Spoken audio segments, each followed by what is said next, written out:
Can you guys see me? I'm just going to assume that you can see me. So we are using some kind of a different software. I've been talking to myself for like a good solid 5 minutes, thinking that you guys could see me. I'm so sorry. So, okay, it looks like people can see us now. Okay, I was going for like a good solid 5 minutes. So I'm so sorry that we're a few minutes late. Okay, but it looks like it's working. Okay, perfect. So I am going to take a little bit longer here in the intro because we use like this OBS. It's like the streaming software. And so That was my fault. No, it's okay. We're trying to make sure that we have everything right. For those of you who are over on Patreon, you've seen us try to work this out before. So we still messed it up, but it's okay.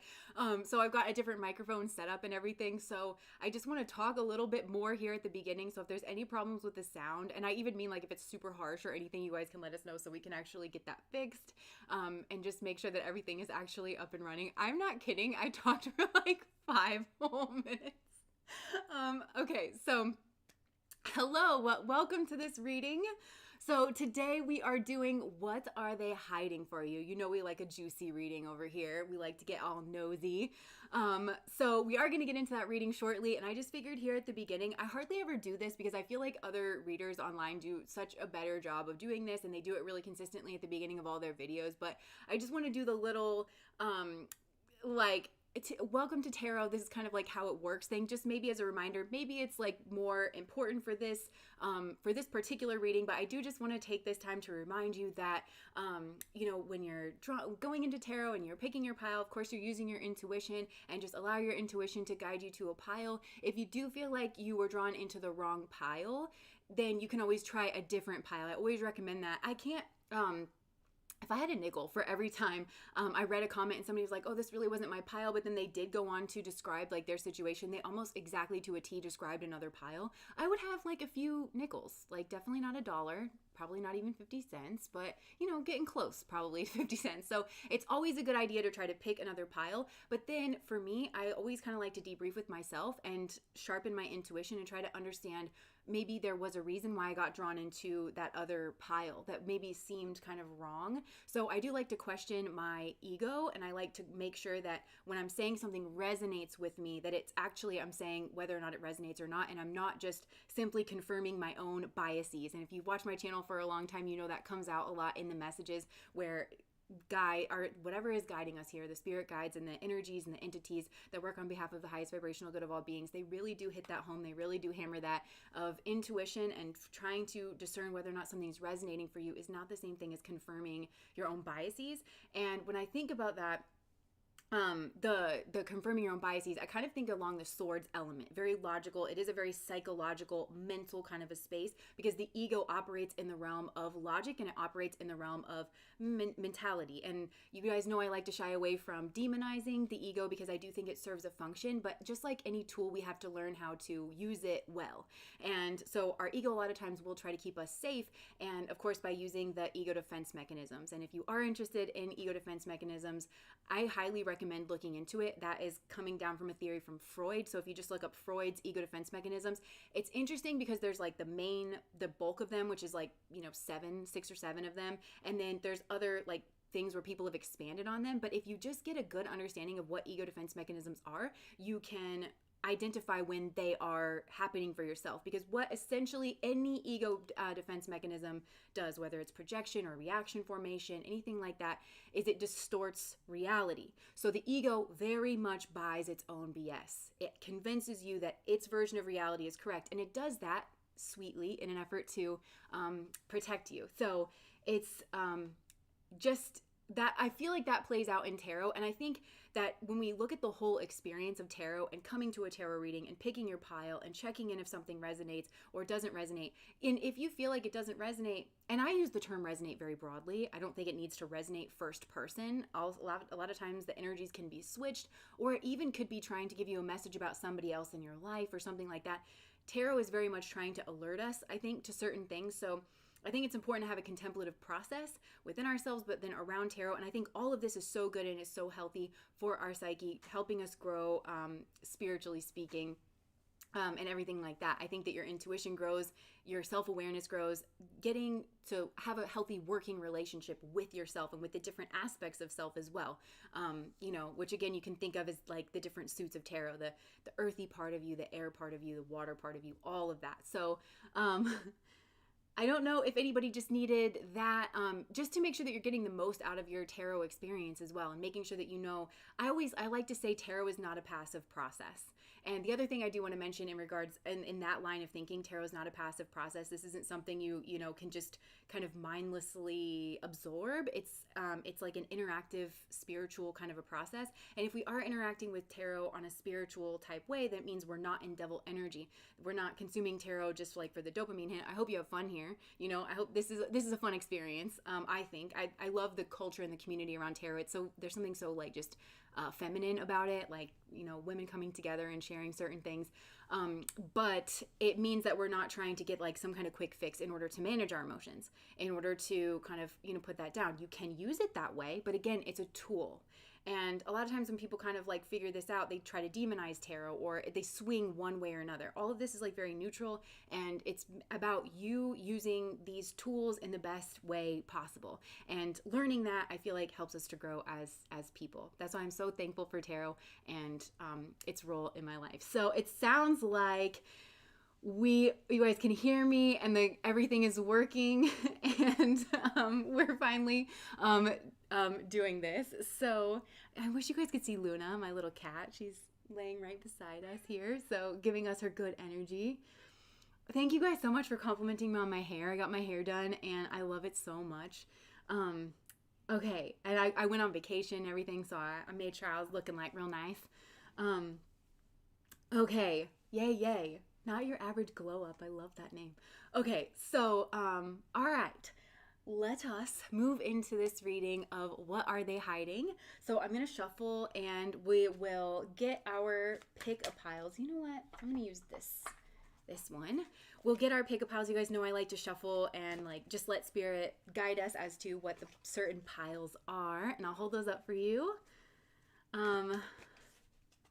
Alex has also been working really hard on, we're going to have like it indicated on the screen what piles we're on and everything, so that it's easier to kind of follow along. So, all right, Spirit. 3 piles, please. Messages for the highest vibrational good of all beings. 3 piles for the people that are tuned in here, the people who are going to be watching this later, and the person that they're asking about the situation that they're trying to understand. What is their person hiding? What is hidden from view, please, Spirit? Messages for the highest vibrational good of all beings, please. Clear crystal messages that speak directly to me so I understand what's going on. 3 piles, 3 distinct piles, different messages for each pile, please, Spirit. All right. Ooh, femme fatale. A lot of attraction coming through. I think that's the base energy for all these piles, so there definitely could be some level of attraction that's going on here. Interesting. All right. And we have hero, heroine. Okay, so this is, you guys know I like to check the bottom deck energy because I feel like it's overall energy. And this is telling me here that I do feel like there's a lot of attraction here, and I'm hearing healthy attraction. Spirit is using these connections to try to help somebody here, maybe this person that you're asking about, understand attraction and different kinds of attraction. And it's guiding them here on this hero-heroine journey, passion for a journey of personal empowerment. And maybe this is true for you as well, because the passion, I feel like for a lot of you here, is very strong and it's mutually felt. And there's a type of passion that can be very sabotaging and can shapeshift. And this is what I was talking about. The ego loves to give the incorrect name for feelings. So you'll feel a feeling and maybe it's lust, but the ego calls it love in order to convince you that you can follow that impulse without checking it so much. Because if you were just recognizing that maybe it was just attraction, and I'm hearing that you could have had other experiences like this in your life where it was just attraction and then you did kind of get led up the garden path, or this person did, take it however it's resonating, and it's because it wasn't like a holistic sense of passion, but in this situation with you, I feel like it is more holistic. So it is leading you on a journey of personal empowerment. And then we've got the companion card over here and this martyr energy. So I feel like for a lot of you, this is not martyring yourself like here for a love situation or something here like that. So I've got our 3 piles here. The first pile is this student energy. Hold that up for you. That is pile number 1. Let you get a good look at that. And then pile number 2, we've got this Avenger energy. That's pile number 2. And then we've got pile number 3, Virgin. That's pile number 3. So I'll hold all of them up together so you can get a good look here. So this is pile number 1 on this side, pile number 2, pile number 3. Let you see that. You have some things to say, Luna girl? What do you want to tell the people? Okay. All right. So, you know, I feel like we can use when Luna chimes in. So I have 2 cats. One's called Luna, one's called Soul. So that means the sun and the moon. And so it's like, if you hear me talk to Luna or Soul, maybe that's a sign or a message for you as well. Something to do with the moon energy, something to do with the sun energy, something to do with feminine energy or masculine energy. I feel like just let that kind of speak to you however it is. Like if you notice that little Luna's talking during a certain part or something. And I'll try to just like let you know. Is that okay, girl? Okay. Okay, so we have this student energy. So pile number 1, what is this person hiding? Okay, first of all, I feel like this person has a lot that they want to say to you. And that's something that they are really keeping hidden. And I feel like it's because this person kind of feels like they don't know enough to say something and to say something here in the right way. And the other thing is that I feel like this person's hiding certain assumptions. And Spirit is being really general with me about this idea of assumptions that this person's hiding, but I feel like they've made certain assumptions about you. And so it could be general assumptions just about you and your character or what you want or what you're like or something like that. But for others of you, this is a smaller group of you. I feel like you could have said something here to this person, and it doesn't even have to be like salacious or anything like that, but this person has then made some kind of an assumption about what that means about you or about your feelings to them. So if you have a question about this person and it's like why they behaved in a certain way or why they pulled away or why they're acting in a certain way, it's because they're making some kind of an assumption here. And Spirit also wants me to clarify that just because somebody's making an assumption, they're not qualifying whether or not this assumption is correct or incorrect. So just because someone's making an assumption, it doesn't always make them wrong. It also doesn't mean that it's a specific assumption. And it doesn't even, I don't know, because brains work this way, you know, is what they're telling me. Brains work this way. Our brains take in a lot of information, and then we kind of have to draw conclusions to a certain degree. So that way we know whether to go into that cave or whether not to, because we're trying to recognize like patterns. So I feel like this is kind of going on here with this person when it comes to you, when it comes to your energy. They're really trying to study you with this student energy, and they may even be trying to understand certain things that you've talked about or certain things that you have an interest in or your perspectives on certain things that you may have like brought up and mentioned. I feel like this person also thinks that you are a student, like some of you, like a lifelong student. You're just always trying to learn more things. Voracious. I just heard voracious. I don't know if you guys remember Puff the Magic Dragon, where he would always be reading books and he'd put the ketchup and the mustard on the books and he would just eat the books. So for some of you, I feel like that's you. You're always learning. Maybe some of you do like to read, but you have like this humility and devotion to knowledge that's coming through here with this student energy. And I feel like this person may be actually in the shadow element of knowledge, where they kind of have an arrogance in that pursuit of destructive knowledge. They maybe use their knowledge to try to climb or to try to get power or something like that. So they could be potentially making assumptions about you based on knowledge. Oh, I see. So maybe they think that you try to use your knowledge for power or for something like that, but that's actually them projecting kind of like outwards onto you. But this person, okay, first of all, they really do like your hair, especially if some of you have like froze, or like say that you come from a background that grows froze, like black background or Jewish background. Then I feel like this person could potentially really like your hair and really like your natural hair, or maybe like some of you have like really big hair or something like that. I feel like this person really likes your hair. And there is something here about like, I don't know, they view your energy kind of like being very tranquil in some way, but they are hiding that they're making these assumptions here, maybe that you wouldn't want a new beginning with them, or that you wouldn't want some kind of like passionate approach. And I'm hearing like they feel like they kind of have to have a different approach with you. That's coming through. So Spirit, what is this person hiding? Okay, they really do want to make you an offer, but they feel like you're too good for them, is what I'm hearing. Like they really think that you're too good for them, or that you wouldn't be interested in the offer that they have to offer you. This person also, okay, maybe this is part of the assumptions that they're making. They assume that you have other people that are interested, that potentially have given you other offers, and these could be people that are in your friend group here as well.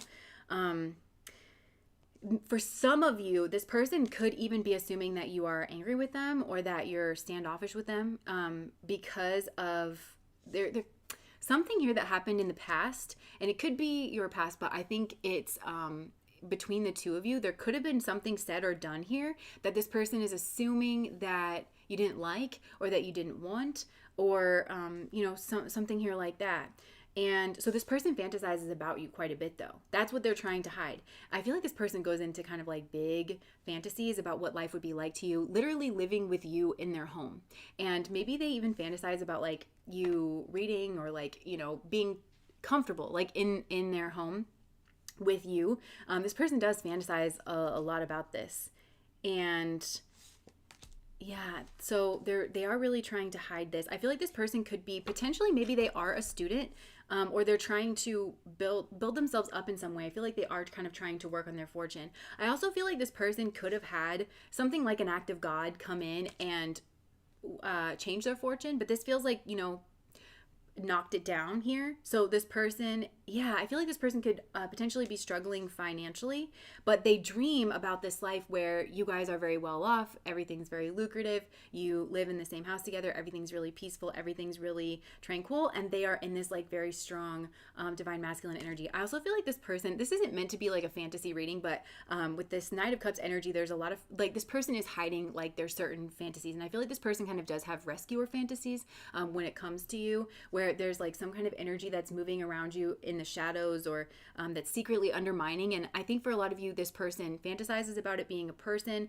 but there's something here that you don't quite see clearly, because I don't know, it's like I'm kind of getting like nose stuck in a book energy. And this doesn't have to be like so matchy, but I feel like this person thinks you're so wholesome, I think is the word, like, and tranquil, and that you're so focused on building yourself up in some way that you don't necessarily realize that there could be potentially like people or threats, or especially like masculine energies. Maybe that's these friend energies that this person feels like are interested in you, that you don't understand that these people are dangerous, or that they're malintended, or that they're bad in some way. And so this person fantasizes about like seeing those people, catching those people, bringing those people to your attention, and you kind of being very grateful, being very, not like, overly fawning or anything, but just seeing them as like responsible, and seeing them as like your person, your guy, your man, your lady. This person, they definitely have like, they want to provide for you. But again, this is kind of being juxtaposed to, I feel like this person maybe has had a knock in the financial areas of their life. So they're hiding that they really see that they can have everything with you. That's really what this person is hiding. And it really does take root in like a more fantasy kind of a space, because I think this person's kind of like, they're building themselves up for a new beginning here on the material. And I kind of want to say, like, I think for a lot of these people, as soon as they do kind of get the ball rolling on that, Luna, hi girl. Luna is licking some of the cards over here, just so you know. Oh my gosh, she's putting her energy all over this. I literally just asked for that. I love this cat so much.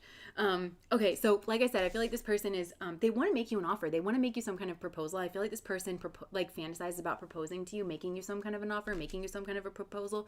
And it has to do with like boundaries, and being like, they kind of fantasize about being your boundary, about being your provider, being your, lover person, and just making sure that you are safe and dry and warm and taken care of and settled. They do fantasize about like giving you sanctuary, and maybe even like giving you money and like uplifting you. For some of you, it's like paying for your studies, and this doesn't have to mean like college or anything like that. It's like maybe you guys could take learning vacations together or something, or you really want to go on some kind of learning vacation. Okay, I do feel like there's some kind of an ending here, though, that would be really painful that this person has to let go of. And they feel like if they did that, they maybe would get more respect and that they would actually be more independent, and that would actually, like, I don't know, enact their plan. I feel like this person has a plan about this, but it doesn't feel like weird or gross or sketchy. It feels more like it has to do with them becoming their best self as well. Like, so part of their what they're hiding in terms of, like, they have a plan to come towards you, basically. Like, that's what this is. This person's very motivated to bring this fantasy into reality. But what's really healthy about this for me is that it starts with them. It starts with them actually stepping up and becoming the best.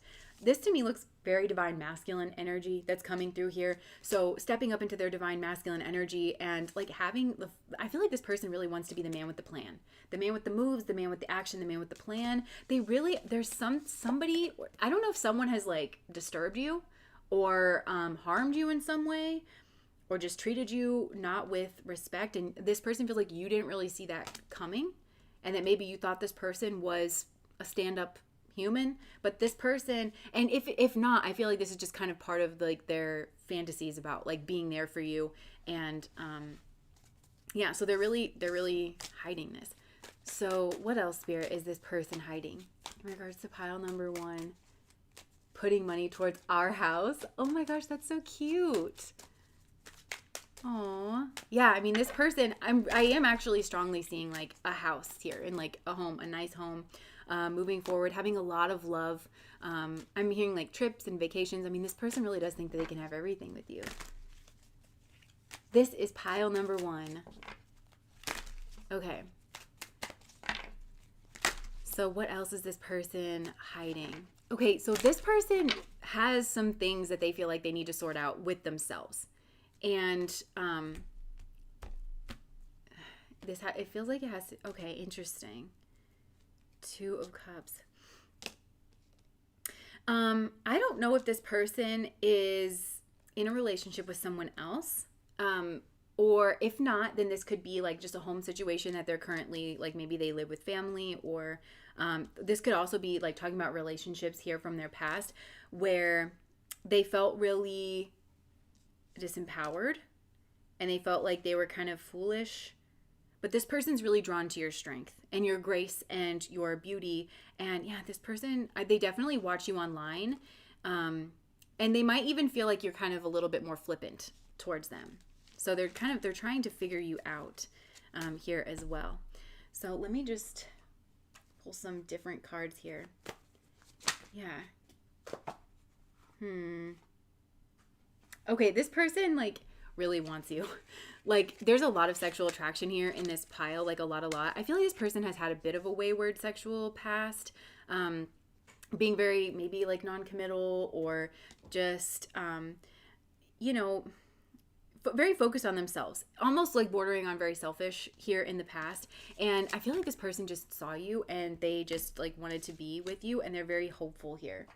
So and they see you in this queen energy. So this came out as an extra card here with the student the queen. I feel like this person feels like they learn from you, but this has to do with, like, they learn from your demeanor. You have a certain type of, like, elevation or regality. If you are a leader in some capacity, this person feels like you are a good one, and that you use, again, like, your power, even if this is just, like, your feminine power, like, your social skills or your friendships, your beauty, your tastes in things. You use that, like, for benevolent purposes. This person, like, kind of wants to worship you. I just picturing somebody, like, rubbing your feet or kissing your feet. This person may have, like, a feet thing. They also fantasize about, like, buying you jewelry. This person really likes when you wear jewelry. Like, if you do wear like, a lot of different types of rings or something, this person may also, like, see you from the side a lot, when you're not looking. They like looking at you when you're not looking, and they could potentially really like your side profile, like maybe have a really good jawline, or cheekbones, or, like, profile, something like that. And this person just, they like how you hold yourself, they like how you carry yourself. I just feel like you are this person's, like, fantastical dream, but I don't know if they are worried about some kind of a release here in this situation. It's like a really big fear of theirs, which I think is also what's keeping this person in, like, the realm of fantasy. So there's definitely some fear that's coming up here as well that they're hiding. So, Spirit, what is that? This person, why is this person afraid of a release here in this situation? Okay, because they think you have everything. They think that you have everything. They think that you have a lot of options. It's like, why would you choose them? And there is like some kind of redemption energy. So I don't know if something has gone on here where you did reject this person. I think if you did, it would have been like very subtle, or you didn't know that oh, maybe that's the assumption that we were talking about. You didn't know that like your body language or the way that you responded to something that this person felt like they were offering you as a gesture. It could have even been a drink. It doesn't have to be an alcoholic drink. I don't know, like maybe they brought you a coffee or something like at work. I don't know. And you could have just been having like an off day or a bad day or something like that. But, or you could honestly just be protecting yourself. I feel like, yeah, you could potentially have a lot of suitors here. And so you've just gotten used to kind of like when you enter an environment or when you enter a room or something, like you just kind of have your guard up because you don't want to give somebody the wrong impression or something like that. But there is this redemption energy. So I don't know if something happened here in this life, but what I'm getting is like this could potentially involve karma. Yeah, and then I looked right at the 10 of Swords. So I feel like there could have been some kind of painful ending or some kind of betrayal. And I've gotten that energy before where I'm like, I think this person may have ended you or participated in a scheme that ended you, is what I'm hearing. In a past life, participated in a scheme that ended you. So maybe this person didn't do it directly, but it was like, I don't know, something under their remit in some kind of ways, and it was strategic, or I don't know. Then this person is like wanting some kind of redemption, and I feel like they kind of know that they deserve like a talking to. We've got Luna meowing over here. You've been all up in this reading, girl. Yeah. What do you want to say?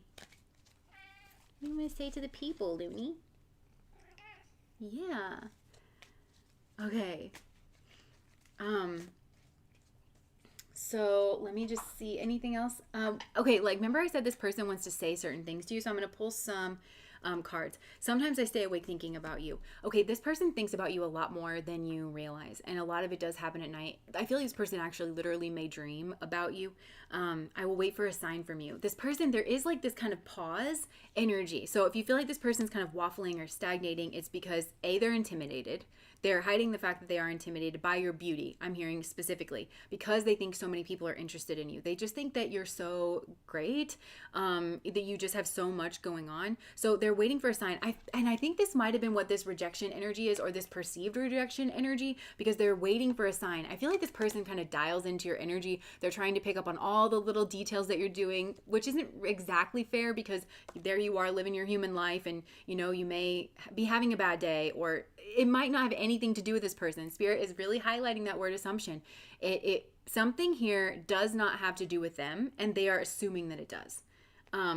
There's something about your body language or something when they went to make a move for you, or even something that you said, and it doesn't have to do with them, but they're assuming that it does.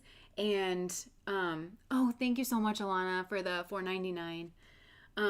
So they're waiting for a sign. So they're like dialed into all of your little energies because they want you, but their life isn't as together as it seems. And this person does want to explain this to you, but they're intimidated then because they think that you have all these suitors and all these suitors are better than them. They're really in their head. This person kind of has low self-esteem, and I don't know if it's like something that they struggle with chronically, or if it's just this, remember this Wheel of Fortune moment that has come in that's really knocked them in their financial space.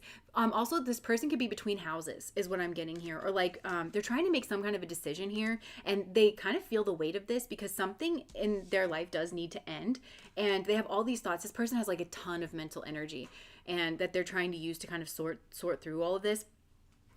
So they want to explain this to you. I think this person, they also don't want you to assume, okay, here's what it is. They don't want you to assume that because they're not coming towards you, they're not making an offer, they're not buying you drinks if you go out like with them and other people, that they don't want you, or that they don't like you. They don't want you to assume that either, because really it has more to do, or if they don't go out or something like that, it's because they are trying to get their stuff together. I feel like this person's really been knocked, and it wasn't a tower moment. It wasn't exactly a surprise, but it did kind of come out of the blue. Like, so, which is telling me that maybe this person knew that it was a possibility that something was going to come crumbling down, maybe that they were going to get laid off or lose their job, or something like that, but they didn't know it was going to happen when it happened.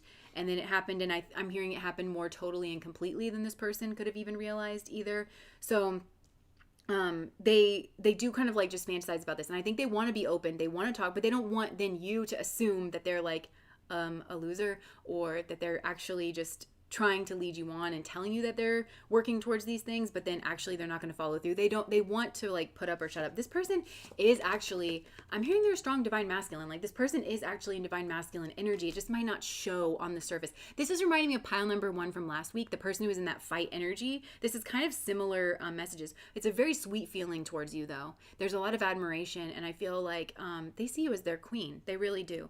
Sometimes they stay awake thinking about you. They don't react when people mention you, and then I remember every detail of that day, and I keep getting this like detail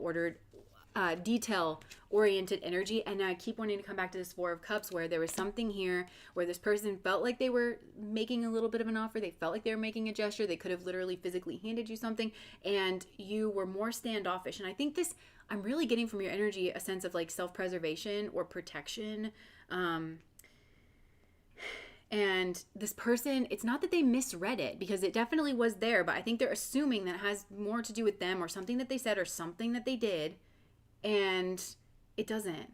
You know what they say about assuming? It can make an ass out of you and me. Yes, and I feel like that's exactly kind of what's happening. Like there is some kind of blockage here. So then this person, and there is something here too where it's like they like you so much that they really don't want to risk. I feel like you kind of help get them through the day too. Like the thought of you, this thought of this fantasy, you know, like it really does help pull them through the day. And they don't want it to be smashed because you are helping pull them through.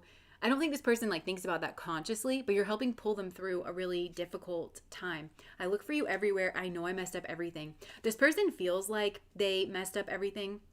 They could have seen you as someone here as well. And maybe that's part of the assumptions. I'm telling you, there's some major assuming going on here in this pile, but it's only a symptom of how much this person likes you and how preoccupied they are with your energy. They really are, to the point where it's almost like unhealthy. And that's what I mean. Like even at the beginning when I was giving that tarot spiel of like confirming our own biases, like this is a person who has low self-esteem, and they would have been like, she doesn't like me, he doesn't like me, you know, they're not gonna accept my offer because it's not good enough for them. All of that is like assumptions. And so they would just kind of not think that a message that says that you like them back, because obviously you're here, obviously you do like them back, you know, they would just wouldn't think that that was true. You know what I'm saying? They would just confirm their own bias that, well, I'm a piece of whatever and woe is me, like when not woe is them. And I actually think that with you having this student, I feel like this is your engine. Like you have this forever student energy, and I don't think this person, it's like they see this on the face of it. Okay, they see that you're a student and that you like knowledge and that you're always growing, but a student, like you have to get really intimately familiar with beginner's mindset, that fool energy. Even when you build up your knowledge in one area and you're the world card, you've integrated that knowledge within yourself. When you want to start studying something else, then you are in that full energy. So you know what it is. Like I'm just getting from your energy that you know what it is to have to start from scratch.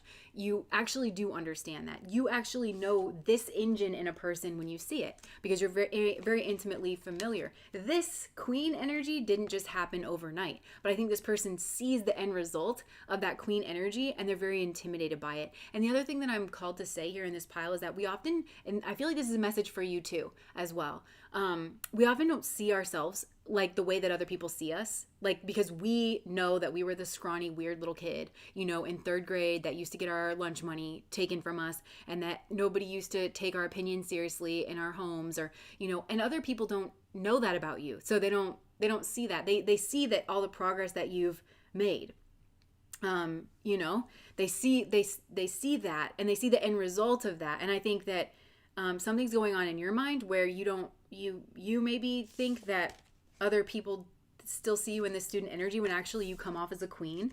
And this person is thinking the same thing as well, that you can see all their like little insecurities. Same thing like when you look in the mirror, right? And you're like, oh my gosh, you know that scene from Mean Girls where it's like, my pores are huge and you know, my hair is stupid and my breath smells, like, you know, that kind of thing. But other people don't see you that way. I've started from scratch many times. I'm getting that here. Like you have a humility, you have like a humbleness to you, and this person, they can't see your whole journey. And this is why this person, okay, here's like the crux of the issue. And I feel like, again, check your own mind, like where you might be flaring up your own insecurities, where you could potentially do this with people, bosses and authority figures for you, I'm hearing as well. But this person's doing this with you. They have that logical perspective where they're just, they're looking here and they're just seeing that, like I said, like that kind of an end result. Oh, I just lost my train of thought of where that was going. So that tells me that this thought for you comes in and out where you just kind of, realize that everybody is kind of like a work in progress. But it's because I lost it. It's because they're looking at you logically, and it's just that two-dimensional superficial perspective. Oh, I got it. They're trying to learn about you, a person, an organic, holistic human being, by looking at you and observing from a distance, because that to them feels safer. So then they're trying to piece together all these logical things, and I'm hearing logical fallacies. So this person, that's why they have to make all these assumptions about you. The only and best way to get to know a human being is in relationship. Actually building a relationship. And this person's trying to put that relationship building process on the back burner because they're assuming that they're going to be rejected, because they're assuming that they don't have enough for you. When actually, I feel like Spirit is guiding this with the Wheel of Fortune energy. Remember, something came in and kind of knocked their money, and that actually may be putting this person in the exact position where you guys can actually get to know each other and then rise up together. So you both kind of know that your heart's in the right place. You never really know what Spirit's kind of getting at when Spirit is putting people in that frame of mind. But I feel like it's almost more beneficial that you build your relationship now for some reason. Because this person, it's reminding me of Prince Ali, when, Jasmine liked him for him. When they were sitting there with the apple and the monkey and talking about how they feel trapped and everything, they really actually genuinely made a connection. And because they met under those circumstances where she was dressed like a street rat and he was the street rat, then they know that they have a genuine connection. Well, that's worth more than its weight in gold when you're trying to build a relationship. But I think this person in their mind, they want to show up to the palace as Prince Ali, and that's the only thing that they think that you are going to accept, when that's probably going to make them act kind of douchey, and you might not like that. So that's what I'm getting for you guys for pile number 1. Yeah, that's what you want, is connection. And that's what I'm saying, is like this person has this kind of logical perspective instead of that more emotional perspective of how to build a genuinely valuable relationship. So, enigmatic, watching and learning with a distance. Yes. Okay, so that was pile number 1. Let's just get a little fuel.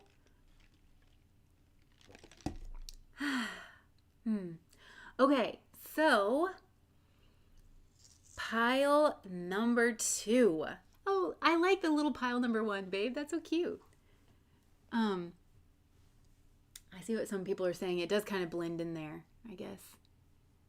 I think it's cute. Oh, yay. Oh, you guys are so sweet.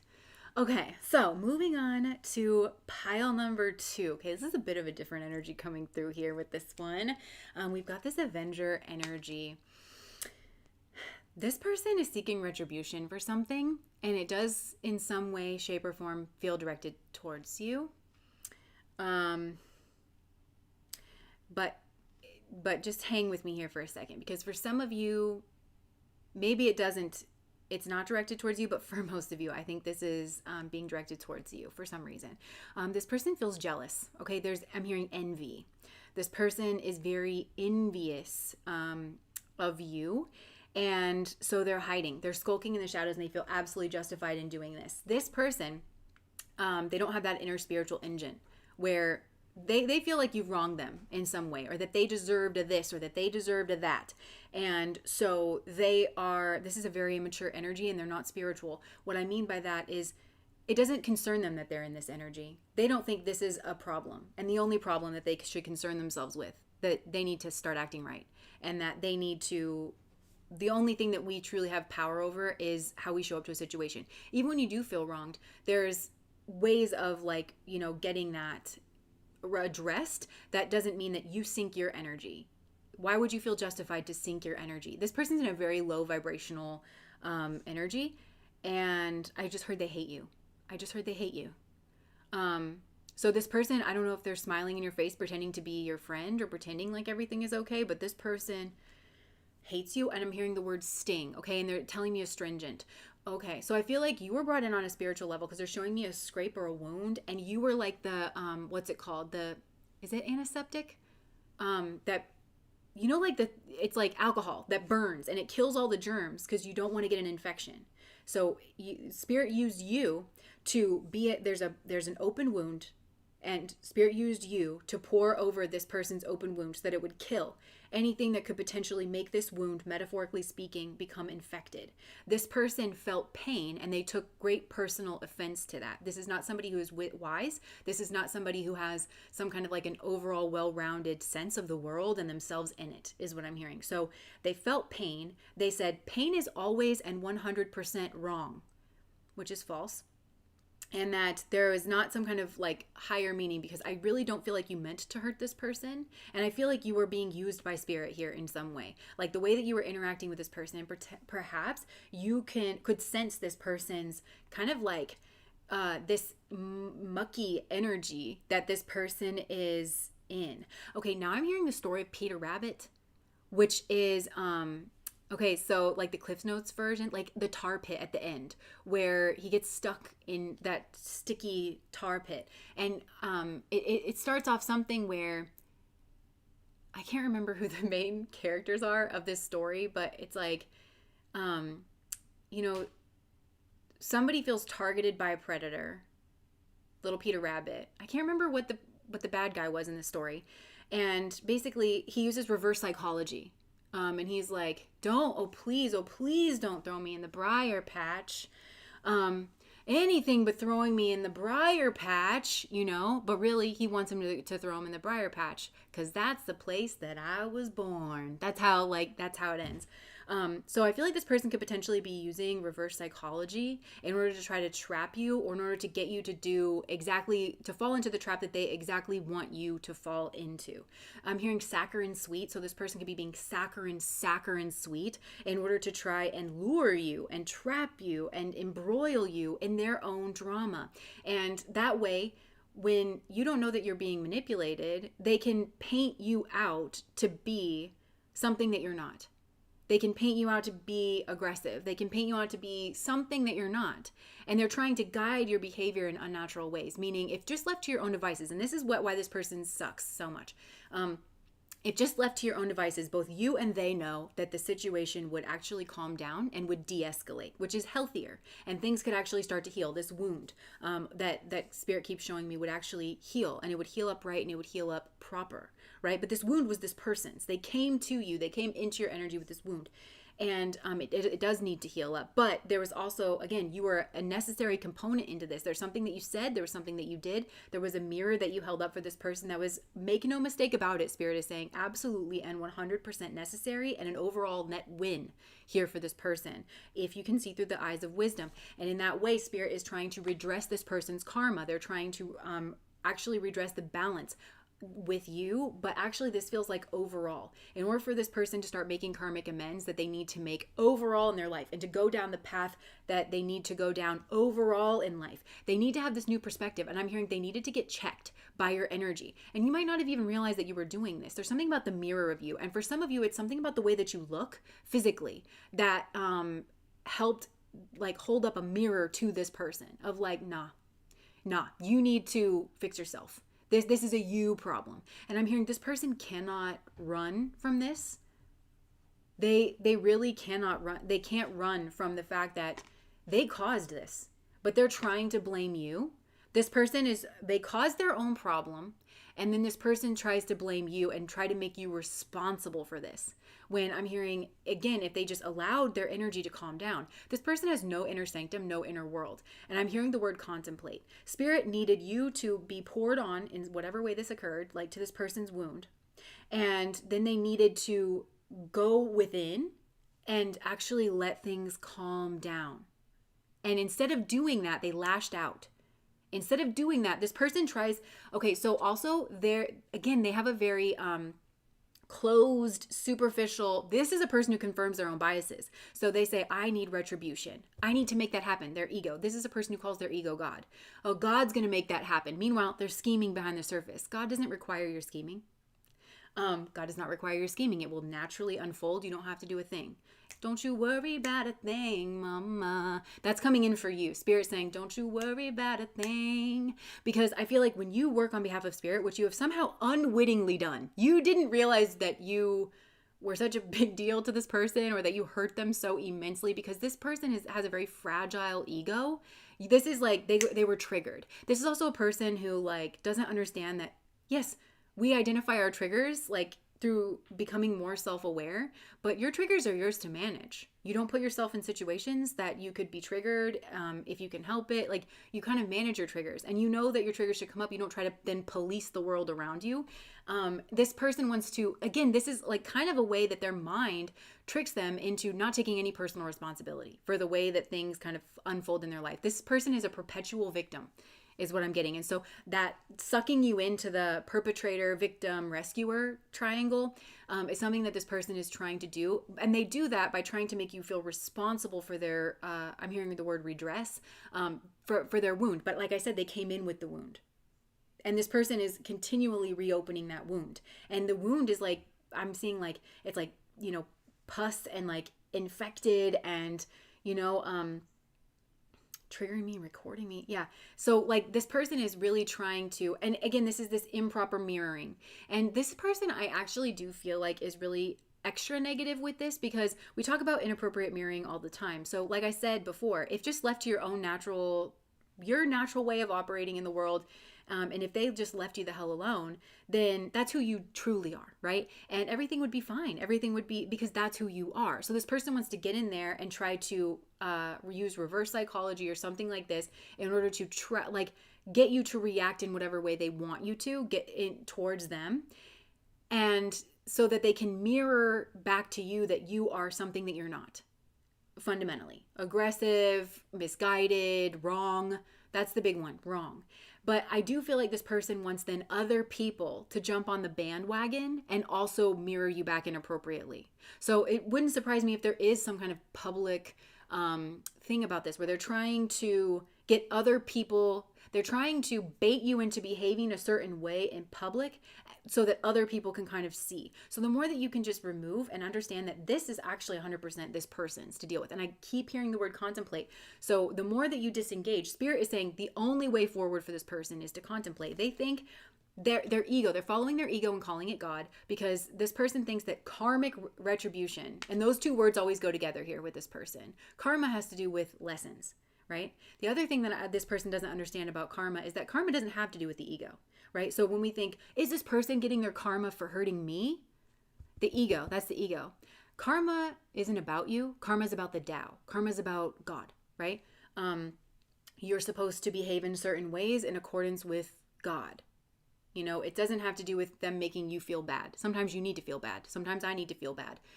It's just a part of life. So every single time somebody makes you feel bad, it doesn't always necessarily mean somebody's getting karmic retribution. Sometimes we all kind of like have to get checked. Again, it requires wisdom to kind of look at this through this lens. This person is unable to even consider those things. This person's karmic rebalancing is all internal. This person needs to get a journal.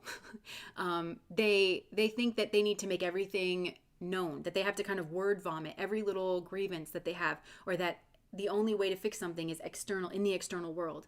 This is a redressing. Yeah, they're showing me there's something off in the heart space, in the heart chakra. There's something that's twisted and snapped.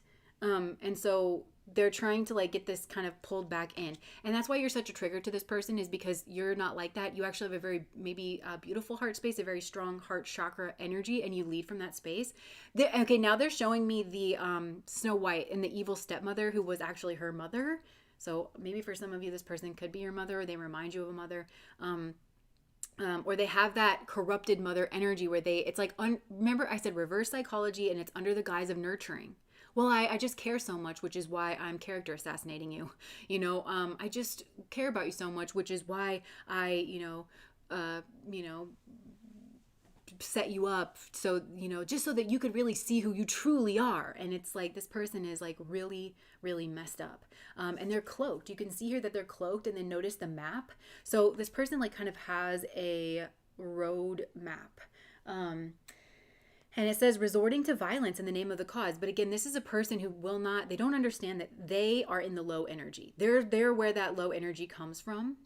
They completely remove that from when they're looking at how you're behaving, they're sneaking around. They're trying to provoke you. They're not being honest about who they are. For some of these people, they're literally in the shadows. So they've already lied, and they've introduced this like untruth, very low energy into the situation. And so when you start that ripple effect that comes out is going to be negative. This person doesn't take any responsibility for that at all whatsoever. And so this person becomes a very dangerous person. Now they're showing me a snake. This person can like lash out. So they're very coiled up. So this person's in a defensive position. They're defending something here. Like I'm hearing like a home space. I'm seeing like in one of my decks there's like a snake. It's the Queen of Wands. So maybe this person is kind of like a Queen of Wands, kind of a person. But they're defending and they want to like lash out. And this person's in devil energy because they want some kind of quick results. And the reason they want quick results, they want you to fall into their trap quickly. They want to bait you into lashing out. This person lashes out. They try to do it under the radar. So this is a person who kind of tries to subtly flick you in the face without people kind of realizing it. So they try to use like the cunning and reverse psychology and everything in order to get you to lash out. So then you get branded what they really are. They don't want to take responsibility for what they really are. They are projecting that outwards onto you. And this person I'm hearing almost entirely views you through the lens of projection. A lot of the things that they try to paint on you and again make you responsible for are their own traits. This person does this as a way of navigating the world. They've done this with many other people, almost exclusively. This is their way of operating, where they project out on. This person has no sense of reality. They don't see people, they don't see the world as they truly are, because they're always projecting out their own negative traits onto other people. They don't realize that other people are always behaving in response to them. They're always learning how to react to them, and that other people are actually quite sane and neutral or healthy when they're interacting with other sane, healthy people, because this person is a baiter. They try to bait you. And in a relationship, this person would try to use jealousy. They would try to flirt with other people in front of you, or suggest that somebody's interested in them. If this person got hit on, then you would know about it immediately. As soon as possible, they would find a way to work it into a sentence. They can't let things like that go, maybe because it doesn't happen for them all the time. And so when it does happen, they have to make everybody aware. This person is basically trying to always manage their inner state through manipulating the external world, because then if they can make somebody else the center of attention in a negative way, then all their bullshit is hidden and they don't have to take responsibility for themselves. And then nobody looks at them as being the negative kernel in the bunch, when really they are. So this person's kind of a master manipulator is what I'm getting. The priest to goad her husband. Very worried about my priest because of her. Oh, wow. Yeah, this is like very negative energy. But this person is not at all on the path to healing, because the one thing they would need to heal is personal responsibility.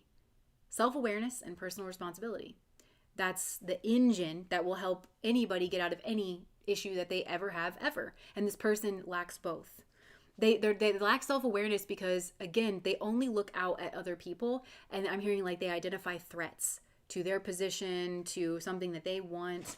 And then they go about scheming and manipulating. But they never consider their own behavior. This is also not a person. I don't care what BS they kind of spew, because they're all about facade management is what I'm getting. But this is a person who's not at all care. They don't care truly about being moral. They will, and if they can, and I think you're quite a moral person, so if they can bait you into making you feel like you are not moral or that you are not good, then they will do that. Okay, so what else here, Spirit? Denial.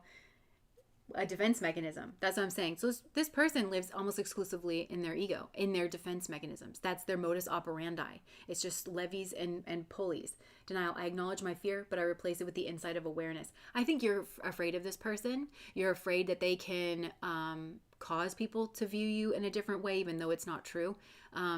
You're afraid that they are, I think you realize this person is capable of lashing out and is unstable and does this thing where they try to act a certain way to bait you into things.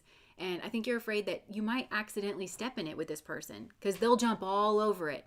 This is the person where it's like you are just probably exhausted being around them, because you have to really be on. So you get everything perfect. And I mean perfect, 98% of the time around this person, because you've got to be on your best behavior. And the one time you step a toe out of line, This person will not be quiet about it and just say sometimes people make mistakes, and they have that internal engine where they're gonna jump all over it. All over it. And maybe even try to, because they hate, I'm hearing this person genuinely hates how well you are liked and how well respected you are. They want to cause doubt within you. So this person is basically hiding everything about who they really, truly, actually are, about what they want, about what motivates them. And it's just a series. This is a person who's probably narcissistic. Because it's just a series of facade management. They never look at themselves. Like, I can't explain this as clearly as I want to, the image that I'm getting. They literally never self-reflect and say, maybe I shouldn't be doing this. Maybe, because this person isn't interested in keeping the peace. They're not interested in things calming down. Because when things calm down, this person gets seen for who and what they are, which is a manipulator. Somebody who's really good at lighting the fuse from really far away and causing a chain reaction. And if the chain reaction is big enough and destructive enough, then nobody suspects them. But this person is the problem. I'm hearing, it's me. Hi, I'm the problem. It's me. And you want to be very careful. I'm just going to say this. I feel like you're very prone to apologizing. This person wants to bait you into an apology, because you know how sane people, it's like when you apologize for something, it's like, thank you so much for taking ownership and accountability. That means a lot to me. This person uses an apology as a weapon, where it's like, this person apologized, therefore they are wrong. And it also doesn't clear the slate. It's like they use it as like something damning towards you.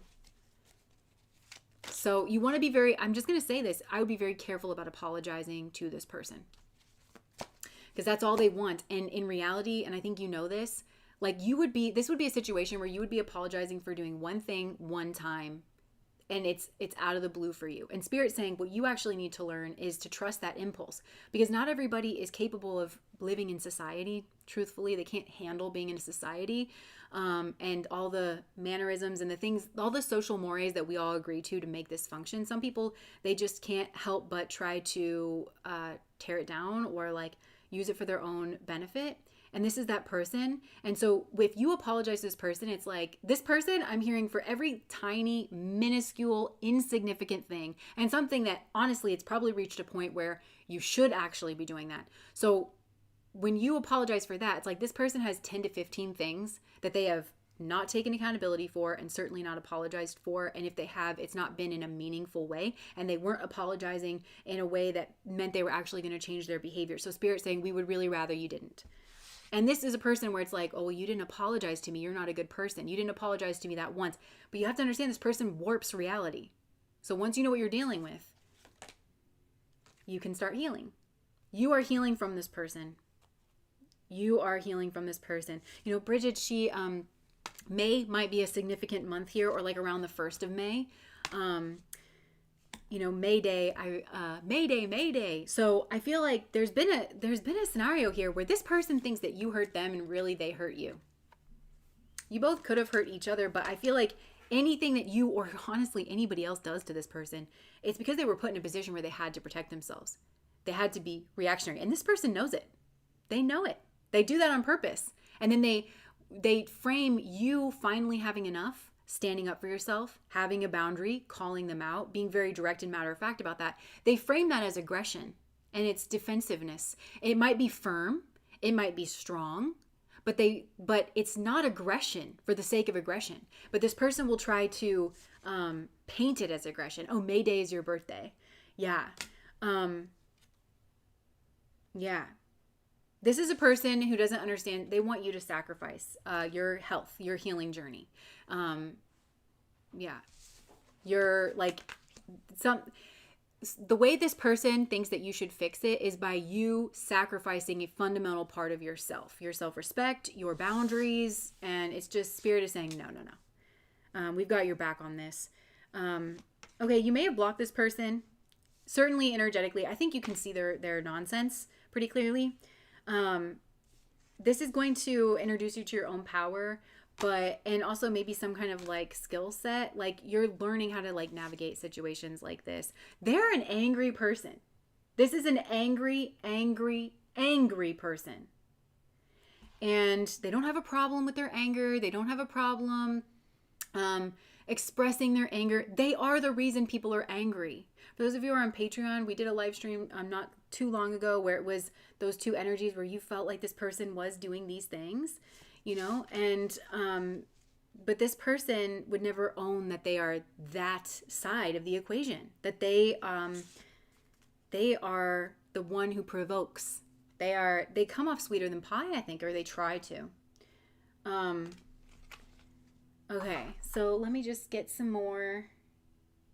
Okay, this person also has things that they want to say to you, but I would be very careful, and I think you already know this, listening to the things that this person wants to say to you. I regret lying to you. So there are some regrets here, but it's buried. It's buried behind this person's anger. And this person has lied about their identity in some way, shape, or form. Who they are, who and what they are, what their intentions are. They regret lying to you. I'm wondering why, because this person's so strategic. So I'm not available emotionally. This person is not humanly available. Their emotions, their ability to genuinely connect, not available. Finding out the truth crushed me. Finding out the truth that they're the cause of their own problems will crush this person. This is going to be someone who will just lash out the moment that they are confronted with the fact that nope, because spirit needs somebody, and you might have been this person, to hold their feet to the fire in some way, shape, or form, not necessarily in a direct way, but again, just standing in your dignity, standing to who you are. So I'm hearing like the Wicked Witch of the West, like, I'm melting. That's the best thing that could happen for this person, is pouring salt on this slug, and I mean this as a metaphor. Don't harm any creatures. Slugs aren't bad. It's just this person, it's like that slimy, gooey, kind of energy. It's sticky. Karma is sticky. So this person has a lot of karma for lying, for being this way. They have a lot of negative karma with people that they need to clear out. So finding out the truth about who they are will crush this person's ego. And that they're entirely living from their ego. So they're going to have an identity crisis. Good. Again, this person doesn't understand that not all pain is bad pain. Okay? Not all pain is bad pain. You need your knee drained? That's a good pain, baby. That's a good pain. It's going to hurt for a while, but this is going to get you on the road to healing. But this person just thinks that they should never experience pain. They should never, the pain of self-awareness in particular. I also feel like this person found out something about you. For some of you, I literally just heard like, finding out you were dating my son crushed me, because it meant that I was no longer going to get away with my BS, my nonsense. So for some of you, that's the situation. I'm so sorry. They probably put on a good show that they're, healthy or sweet or something, but you probably see right through this. I'm grateful for the spiritual lesson. So on a higher level, this person's higher self is coming through and saying, I know I'm a right B word. I know I am. And thank you for intervening. Thank you for following through with the agreement. Thank you. I realize that you've given me a gift beyond measure and that I've been entirely ungrateful and unrighteous. I realize that. I'm working on it. It's going to take me a long time. A long time. But this person is having regrets, but they don't react. This person often doesn't react. And it's not because they've learned how to neutralize their energy, because this person, that's the key with this person. When a lot of times when you don't take the bait, like you don't take the bait and you work to neutralize your energy. Even after you leave a situation, you can kind of, and finally let your guard down. Like, that was really difficult. You'll still work to heal and neutralize your energy. You'll journal it. You'll do your workout. You'll get that energy out of your system. This person doesn't. They don't react in a situation, but they'll store it up so that they can lash out later at an opportune moment. This person is dirty and they are underhand. I hope one day that you can forgive me. I hide behind material things. Just being near you is intoxicated. This person is preoccupied with your energy. They really can't put it down. They do hope that one day you can forgive them. But it's only because that way they can be back in your good graces. They want your guard to be down again, because that means it puts this person back in a sense of power, in a sense of control. Even if they don't, because this person, it's like they think that they're a nice person when they don't feel like they want to lash out. And they feel like, well, if you don't do anything to provoke me, then I won't lash out. They have all the power. They like playing God, is what I'm hearing. They really like their ego to run the show and to call that God, well, God willing. Like, I feel like this person may say things like, well, God willing, but really what they mean is like, so long as I allow it, so long as I don't have a negative emotional kerfuffle, if I have a negative emotional kerfuffle, boy, will you regret it. And that'll be God. That'll be your karma. You know, it's like, get a clue. This person, so they only want you to forgive them so that they can get in your good graces, so that they can lash out at you whenever they want, because your guard will be down and you won't be expecting it. And it's not that they just want to immediately do it and get their punch in. They just like knowing they can. They just like knowing they can. Makes them feel powerful. But this person, they don't have control over you. That's what they don't like. Their schemes and games, you see them. That's what they don't like. They hide behind material things. Now, this also doesn't have to mean that this person's super wealthy. I feel like they try to dress a certain way. They try to dress the part, act the part. And they only do that so they can get away with their bullshit and machinations. So that's enough of that.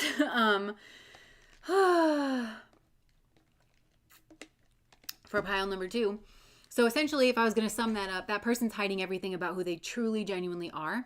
They're doing this around you in particular. So this person is like skulking in the shadows. They also could be trying to find out information about you through other people. So there could be like messengers, you know, people that they're like, well, what did they say? Like, I can't interact with them. So will you interact with them and then tell me what they said, or if they said anything about me, or what their opinion is on this or that? Because they're trying to figure out how to like, you know, get around. So yeah, this person's like pretty much a narcissist. Anything I would tell her is going to hurt. And the thing is, adults, healthy adults, we can have those conversations, right? Because again, I feel like all of us, especially like if you're on the spiritual path, you're under no illusions that you're perfect and that you never do anything wrong and that you never make mistakes. But this is a person who, like I said, I think you have to work up, which is why spirit moves through you and uses you, because you have to work up to holding somebody's feet to the fire. You pretty much allow somebody to experience their journey and whatever it is that they need to. You don't insert yourself. Your ego, you can put down your ego enough to say like, mind your business, you know, mind your business, and focus on yourself, you know, and that's really how you progress spiritually, is by focusing on yourself and becoming self-aware and taking that personal self-responsibility.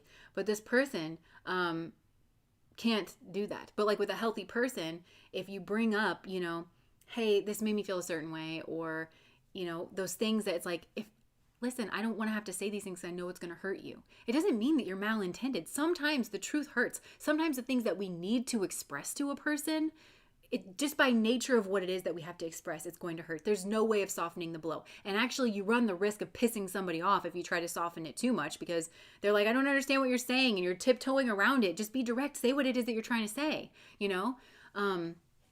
You really run that risk. But this person can't have those conversations. So I'm hearing they're perpetually stuck in some kind of like almost a pre-adolescent mindset, because people know that they can't be real with them and that they can't give them the feedback that they need. I'm hearing, so spirit will bring them to tarot. Those of you who are tarot readers here as well, they'll bring them to tarot in order to try to get this information so that they can lash out on us, the strangers, because nobody in their life will do it. And spirit really, really needs this person to be checked. I think literally, this is a person who may require like some kind of psychological evaluation as well, and like professional intervention, whether that's medication or actually going through like DBT or something like that. Like, this is a person where it's pretty extreme with this second group. Obviously, we're not diagnosing anybody, and we're not throwing around diagnosis as an insult. It's not an insult. It's just like, again, understanding that. And I think you do understand this, where it's like, this person, like their genuine self and their genuine personality is not running the show. It's just the disorder. If this person does have a disorder, it's like, you know, you've heard Jesus take the wheel. Like, the disorder is like trying to take the wheel, and it lies to them and it tells them, you got to do this and you got to do that. But in reality, it's like whatever we can do to help put this person back in the driver's seat. Okay, so that was pile number 2. Moving on to pile number 3, this Virgin energy. So what is this person hiding? Okay, I almost said people. So I kind of want to say that for some of you, take this only if it resonates. It could be that you're fixated on a certain person, like you're asking about a certain person, you know, when you're asking this question and it's led you to pile number 3, but potentially there's other people, that feel this way as well. But this person is hiding that they feel a little bit unsafe. They feel a little bit insecure. They feel unsure of themselves. They feel afraid to act. So this person is kind of sitting tight, and they're in kind of, it's not really a defensive posture, but they're just not really engaging, or they don't want to put themselves out there. There's something like that where they just kind of like hang back, and they feel sad. They feel like a certain type of way. I feel like this person is processing deep, heavy emotions. Now, this is kind of the opposite of pile number 2 energy, in the sense that pile number 2's person, in order to manage their emotional state, like, oops, I feel bad, I need to do something in the external world so that I feel better. I feel like the pressure is off, right? And mostly that means that people aren't on to me for pile number 2. People aren't catching on. I'm not drawing that negative attention in. People aren't aware that I pooped in the punch bowl, metaphorically speaking, for pile number 2. This third pile, this is somebody who's very much an internal processor, and a lot of their spiritual growth is going to look like them building their confidence and the strength in knowing who and what it is that they are, so that they can actually start putting themselves more and more out into the material world. For a lot of you, this will be your own energy. So you can see how this pile number 3 person may have to be introduced to a pile number 2 person for the highest and greatest good of all beings, because them being confronted with that energy means they have to sharpen, they have to strengthen their own inner knowing of who and what it is that they are. They cannot fall prey to the false mirroring of who they are and believe the bad picture that somebody who is probably a narcissist and just trying to avoid the spiritual path altogether, regardless of whether they want to wear a headdress or go to church every Sunday or talk the talk, they don't want to actually do the inner work for pile number 2. So for this person that we're talking about in pile number 3, being confronted with that energy means that they have to build their own light from within stronger. They have to stand strong in the face of the pile number 2 person, so they know exactly who they are, so that they can start taking the steps in the world, because this is the person who's meant to be out in the world, because this person is pure of spirit, meaning like they're pure in their intentions. It doesn't mean that they're above reproach. It doesn't mean that they never do anything wrong. It means that they come from a really good place, and therefore they're trustworthy. This is a person you want to be putting themselves out there. You want them to be putting their ideas out there. You want them in leadership positions. This is that person. But they're kind of hiding that. I also am getting that this person's hiding immense leadership capability and propensity. They're also hiding opinions. This person's sharp as a tack, pile number 3. This person is sharp as a tack, and I feel like they're really good with details, actually. They pick up on a lot more than people give them credit for. Even if people give this person credit for a lot, I'm telling you, it's exponential. The level of how much more this person is capable of and how much more they are seen. I guess we're a mirror. Yes, you are a mirror, like to that pile number 2 kind of a person. This person is hiding anger, but it's not like this seething anger. It's anger at mistreatment. They know that they've been mistreated. They know they've been underestimated, and it's meant to kind of light that fire up under their butt, so that at their shadow side, this other part of them that is immensely capable, that wants to put themselves out there, will go out there. So this person could be in a turbulent space, and they could be struggling. This virgin energy means like young maiden energy. It's like a young woman. Virgin means like young woman. But it says maintaining symbolic purity of heart and spirit. So I feel like this person needs to tap into an inner knowing even further than they do, because I think this person's even approaching themselves with logic, where they can kind of fall prey to, am I a good person? Am I a bad person? And that's like what's stifling them, because they think things through logically instead of like, no, my heart is telling me that I need to stand up for myself, or my heart is telling me that I need to this, that, or the other thing. And Spirit's saying this will out the snakes if they do that. It will out the snakes. Okay, so let me just get some cards here.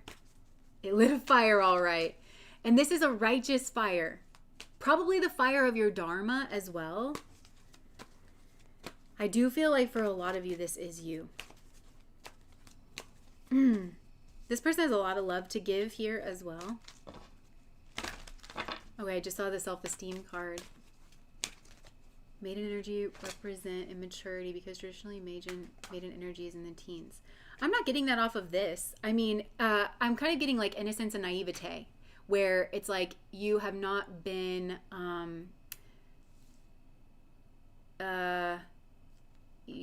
you're not aware to the threats around you. That's what I'm getting, because I think this is a person, like the energy that I'm getting is, and take this however it resonates for you, because I always feel like we are reading the cards together. I'm picking up on a bulk energy here, but of course everything can be more fine-tuned. So always like kind of go with that with yourself. But I'm really getting this as a naivete that people could be so harsh, that people could I also think that children are narcissistic, right? It's healthy for them to be narcissistic. This is why you don't diagnose personality disorders for children, because their brains are not yet growing and developing. And in order for a child to learn as much as they need to learn languages and social norms and how to navigate systems and stuff, they have to be narcissistic. They have to look through that lens. It's completely normal. And part of the narcissism of children is we assume that other people operate internally very similarly to how we ourselves operate. So it comes in a naivete when you have a very beautiful hearted person, a very good person, because they just assume that heart is in everybody. They assume that desire to be good, that everybody's just out here trying their hardest, everybody's out here just doing their best, trying to be a good person, and do things the right way and actually build their skill set up and to achieve in the right ways. And I think this is a person who has had some crash and burn moments here. And I feel like they're kind of in the middle of a crisis of this, like right now, where they have to be confronted with the fact that not everybody does have a pure heart. Not everybody is trying to get where they need to go by above board means. Some people are driven by such selfishness that they will result to scheming and very low kinds of behavior. And I feel like, yes, like I feel like that's kind of like this young maiden. It's almost like an innocence being too sweet for this world, kind of an energy that's coming out with this. And because of it, I feel like this person has a real fear of intimate union. They're afraid to open up. They're afraid to trust. So this person has like their shields, their blocks up, even though this is a very sweet person, and you can sense that they have that ability. This is not like a narcissist. This isn't somebody who does not have the ability to connect. This is not somebody who doesn't have the ability to be self-aware. This is a person who's choosing to remain separate. That's different. They're self-aware. They're making a conscious choice to remain separate because they don't know who to trust, and they know that they have to. That's the skills that this person's building up. They know that they have to build the skill set up to be able to see people clearly when someone has a corrupted heart, is what I'm getting. This person has to be able to see when someone has a corrupted heart, which is why they've had to be confronted with so much. And there's a lot of worry that comes in from this person's space. I'm seeing anxiety. I'm seeing somebody chewing their nails. Balance. I bring in a state of perfect harmony into my world, and I do so without judgment. Okay, so this person's trying to balance around the judgment energy, and we do kind of talk about this a lot on the channel, where it comes up like healthy judgment versus unhealthy judgment.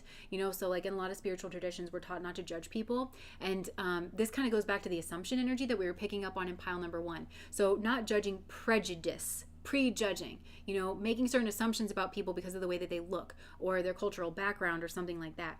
But you can judge people based on their actions, and you should. Based on the way that you feel around someone, how they make you feel.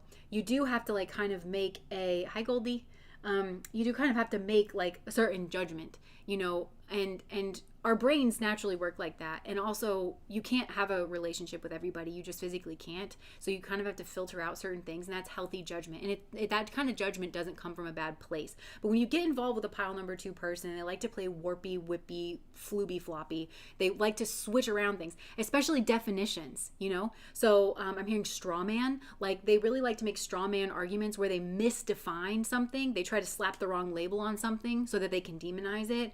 And that's why this person has to really know where they're coming from internally. They do know this. They just have to trust it, and they have to trust that other people, I'm hearing, this little light of mine, I'm going to let it shine. They have to trust that other people are going to see that and connect with that within them. And so they require a balance. This person has to be balanced. I don't think this person has recognized that they are unbalanced because they kind of skew towards like the sweet, like the good, Well, and idealism is what I'm hearing. Like, if I am trustworthy, if I'm good, if I just give people the benefit of the doubt, everything's going to work out. But if everybody had the same heart as this person, that would be true. It's just that not everybody does. So they have to actually be more balanced with that. Yeah. Gratitude. I'm thankful for this life and the opportunities that it presents. Indecision. I use my intuition in all aspects of my life. So this person is very intuitive. But I think that intuition can kind of make it hard for this person to make decisions. So I feel like this person struggled to make a decision around you. If this is not your energy, because I think for a lot of you that it is. So this person's hiding that they struggled to make a decision around you that required them to be in balance with this judgment energy. I think they defined or misapplied that judgment energy, where they were demonizing themselves or something like that. So let me just get some more. Here. This little light of mine. Used to hide it under a bushel. No. I remember singing that and I was like, what is a bushel? Like, one day I'm going to find out what a bushel is. So no one will try to put it over my light. Okay. This person potentially they're really meant to be seen, this person, okay? I just saw the 6 of Wands. For some of them, it's like they're meant to gain prominence in their career. I'm hearing for their ideas for some of these people. There's a skill set here that's waiting to be birthed, or that's waiting to be harnessed and put out there. This is a person who's very capable. Okay. What is this person hiding? Spirit, what is pile number 3's person hiding? Anxiety keeps coming out. Anxiety, feeling left out in the cold, feeling not enough. But this is because of mind games. Like, in no uncertain terms, it's because of mind games. Because this person has a good heart and they don't want to hurt people. These negative people, like pile number 2, are kind of used to pouring salt in the wound, right? Like, and trying to kind of like twist the knife to make this person feel like they're wrong, to make this person, because this is a person who has no problem taking personal responsibility for things. If somebody can warp this person's perspective in order for them to wrongly think that they're responsible for something, they're so good-hearted that they will like kind of apologize. This person definitely needs to come out.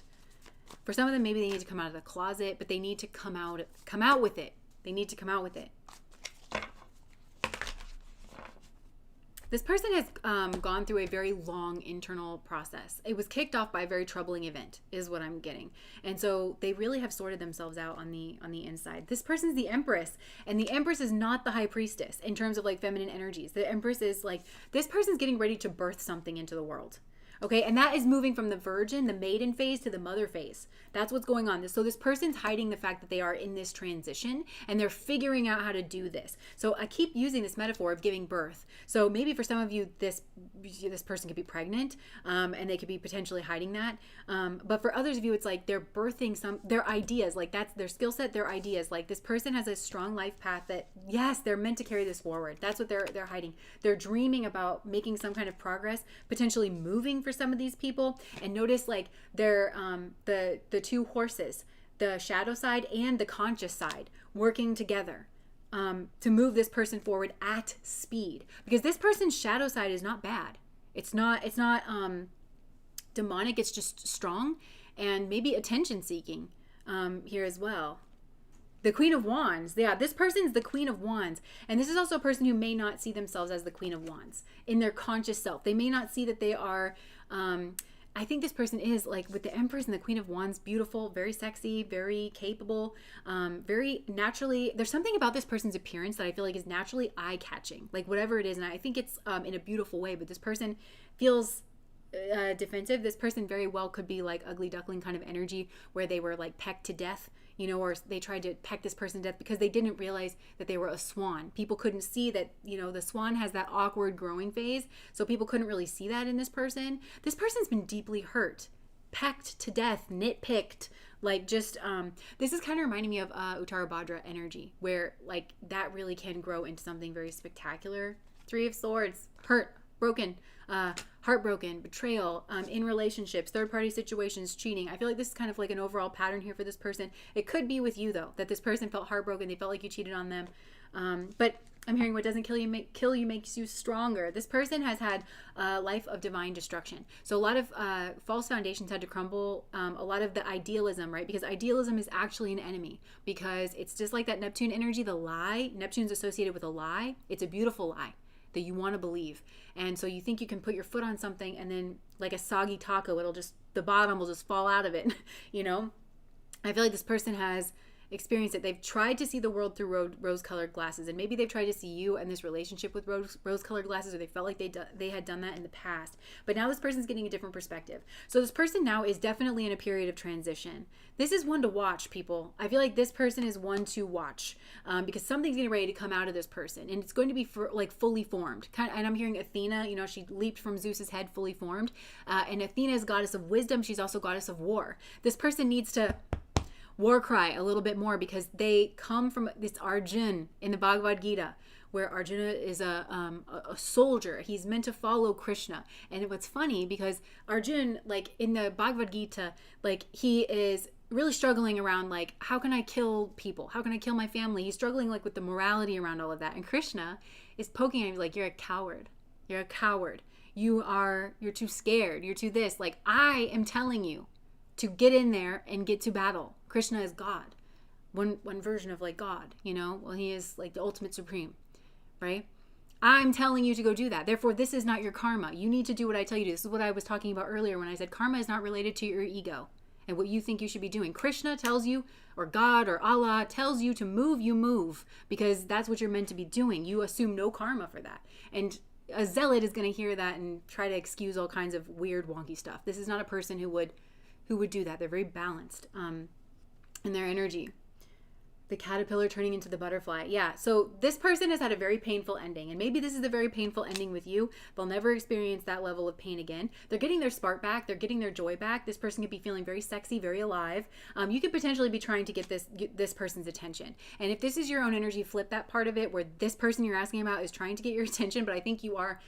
Part of your healing journey is having fun, like going dancing, painting. Like I'm picturing Sandra Bullock in Miss Congeniality, where she goes to that paint club, you know, and like it's all that like neon glow in the dark kind of paint. Like I feel like you are doing things like that, and it's singing you back to life, and it's also helping you to meet like the right people. And I'm just seeing like this drum, like just finding your own rhythm. Like that's what you're doing. You're finding and you're trusting your own rhythm. But I feel like there's somebody here who is really trying to get your attention here, especially in a sexual way, and they feel left out in the cold by your energy. They feel like you are like too good for them, and they think you think that you're too good for them because they think that you think that you're hot shit, because they think you're hot shit. This goes kind of back to pile number 1, because they think that you are just immensely beautiful. But again, you don't think of yourself that way. You're actually needing to build your confidence. So whatever you've got going on in the material world, that it's either you have it going on now or you will very shortly have it going on. It's meant to make you shiny and glittery so that people will actually pay attention to you. You have this kind of boon. I'm hearing this as a boon from the universe. And hey, yeah, like they will. So it's meant to draw people's attention, but this person doesn't see your whole journey. They don't see your whole process. Whoever's like seeing this, they just think that you're fully formed. That's what I mean. This Athena jumping fully formed from Zeus. Because this person, pile number 3, their journey has been primarily internal, and they've not lashed out. They've not taken the steps in. They've resisted the bait, is what I'm hearing. Because they've resisted the bait for so long, their journey has been primarily internal. They have purified their heart. They've purified their heart space. For those of you, if you are quietly lurking in the comments, if you're quietly lurking and you feel like, I'm pile number 2, this pile number 3 person is meant to be your beacon of hope. It's meant to show you what's possible. Like if you engage and embark on this journey, this person's meant to be a leader, but they need to listen to their intuition. They need to listen directly to spirit, directly to God. And that's where their logic energy kind of gets them in trouble, because I'm associating this in this reading, this logic mental energy, again, with like the psychology and the ego space. So this person's ego has an ego identity of being the virgin, of being somebody sweet. You know, I want to be sweet. I don't want to have to be the warrior. I don't want to have to be the lion. Well, we all have to learn how to be the lion sometimes. So if your ego identity is really attached to you being sweet and innocent and never causing any problems for anybody, then it means that you can't be strong, and spirit can't have that with you. So I feel like there's a burden and a responsibility. I'm hearing there's a burning as well, like, and they're nearing the end of this, like of the journey of wands. Heavy competition, heavy arguments. So I feel like this person marinated in wands energy. That's part of why they're so sexy and beautiful now, is because they literally marinated in the wands energy for so long, but they didn't take the bait. It's a really pure, high vibrational wands energy that's coming through with this person. They're not tit for tat. They're not impulsive.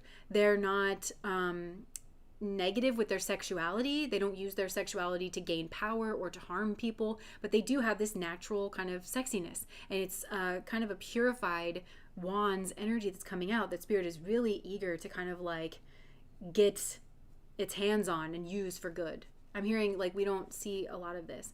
So, but this person is defensive because they have something to defend is what I'm hearing. And they're waiting for their ships to come in. Karmic ships to come in. Yeah, they have got a lot of plans, this person. But they have had to shift and change their identity. And for a lot of these people, they've had to have an underground journey.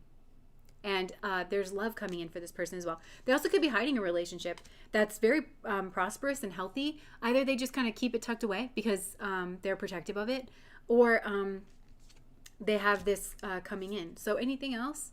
Yeah, I mean, it was a real struggle for this person to leave. That's what you might not see. If this person left you, they felt hurt. They felt betrayed. They feel like they were making excuses, or they were in this virgin energy. This is a person who, if they meet their journey, they're not going to tolerate that kind of treatment. They need to make a decision. They need to walk away. This was really hard for them to do, as it is when we are trying to like deal with our spiritual lessons. So a lot of times, like, that's what I mean is we look out at other people's lessons and we're like, that would be easy for me. I'm so jealous that they have to do that. I could do that lickety split. But for that person, it's the hardest thing in the world to do. And just because you want that doesn't mean that that everybody wants that, or that it's easy for everybody. We're all put in the positions that we have to like struggle towards the light, and then they're going to get their wish fulfillment and they're breaking free here. But then they have to grieve. So this person needs to grieve maybe a loss of innocence. That's what it is. That loss of naivete. Of everybody is like me, everybody is sweet, everybody's innocent, nobody means harm. So in a world like that where nobody means harm, but sometimes people make mistakes, it's really easy to forgive. It's really easy to kind of gloss over things and make excuses for things. But in the world that we actually currently live in, where not all mistakes are made by accident, then it can be really difficult. You need to hold people accountable. You need to see somebody for who they are. You need to cut somebody out of your life. You need to hold a boundary. That can be really difficult. This person's had to learn that, healthy people, when I forgive them and I let them back in, our relationship deepens. Our intimacy deepens. We understand each other and they don't mess up in that same way. Unhealthy people continue to hurt me. There's a difference here between the two. I need to learn how to apply this energy. I'm hearing people need to be worthy of being in my space. People need to be at bare minimum safe. Wish fulfillment. This person works really hard and they are on a long journey, which is the opposite of devil energy. They're not looking for those quick fixes, right? They're on a long journey to success. That's what I was getting, like being seen in their field. This has to do with a career. They may, as they're nearing the end of this journey, they will be inspired. And I think whatever it is that they're inspired towards is going to bring in some kind of money. So let's see what this person would have to say to you. And I think for a lot of you, this is your own energy. But, take this how it resonates. You could be dealing with a person like this as well. I wish I could take back my words. I hope that one day you can forgive me. Okay, so, but this is funny because this person is used to apologizing. They have a very apologetic soul. Like, I can just feel it. So this is their old energy that still wants to come through. So they may have stood in their power. They may be practicing these new skills, but they still kind of have this desire to be like, I'm really sorry. Or I know this hurt you and I am really deeply sorry, but this person's kind of having to, they have to fight their own nature, in this situation, because somebody here isn't safe. And it doesn't necessarily have to be you. It could be potentially somebody around you or the environment. I want to tell you how I feel. I left you before you could leave me. Yeah. So they want to tell you there's something here that this person can't quite trust.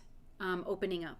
I love you unconditionally. A lot of love coming from this person. It's a very loving person. I wish I could share my good news with you. So yeah, anything else? This person is very hesitant to talk, actually, because they know that they would maybe apologize when they shouldn't. I'm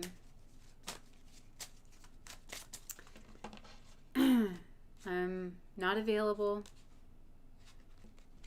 Yeah. I'm grateful for the spiritual lesson. This is a very sweet, gentle person.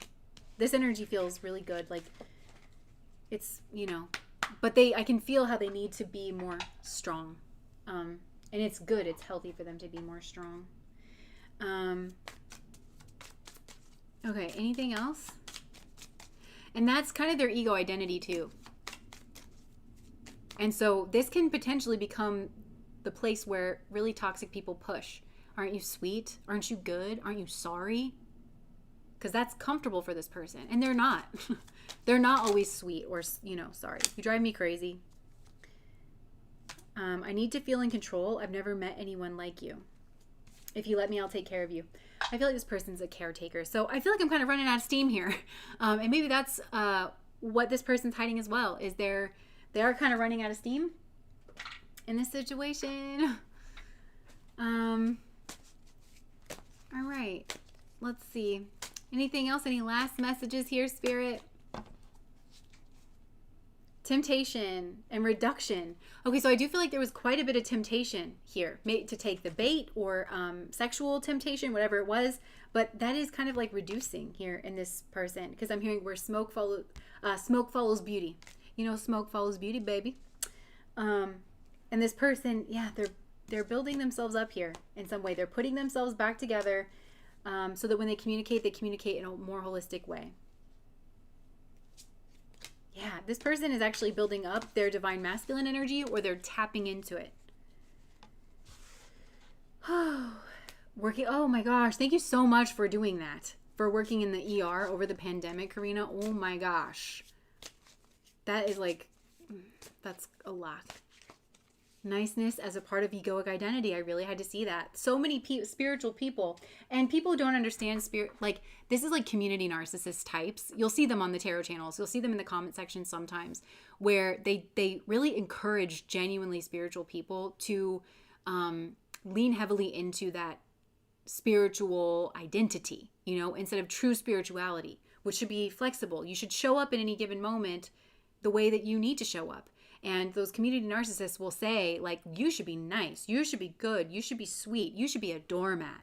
Spiritual people, I've said this, in my spiritual studies, that's always what stood out to me, is that a lot of them aren't doormats.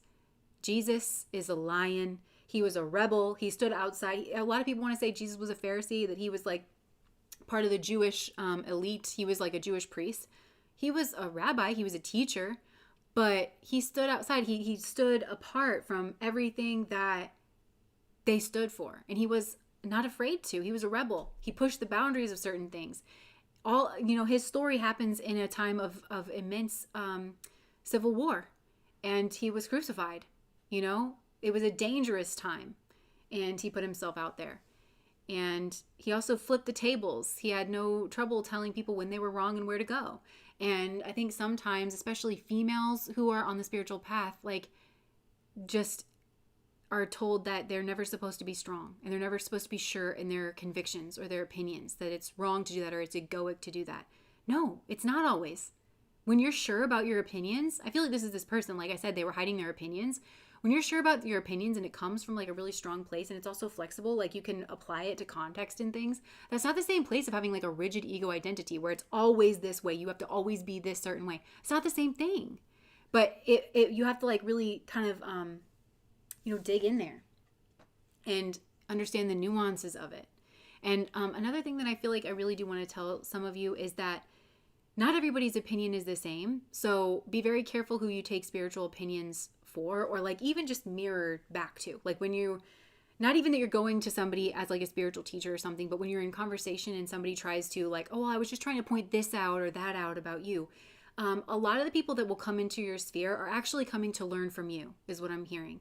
They're actually coming to learn from you. They are actually not as spiritually developed as you. They actually have more of a two-dimensional perspective on things. So yes, they feel like they need to bring something to your attention, but it's really not righteous, or they have a very elementary understanding of certain things. And you need to be aware of that, because I think you are too prone to considering everything that people say, because that's the way that you learn. And you've traditionally learned in the past, is by being open-minded and really taking in feedback. But you're at a point now where you really need to start filtering out that feedback. Not all feedback is of the same quality. Some of it is very polluted. And I think you have energy around you right now that is very polluted. And it's not wrong for you to respectfully decline to hear that feedback. So, it's a weird person. It's a weird paradigm to feel masculine energy from feminine. Hold on. I have like a, from feminine masking people, different kind of manipulation. To feel masculine energy from feminine masking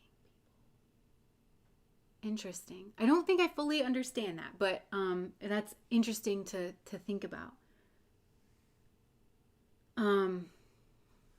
Like feminine masking people as like people who are trying to fit into the feminine mold, like because they feel like they have to. Is that what you mean?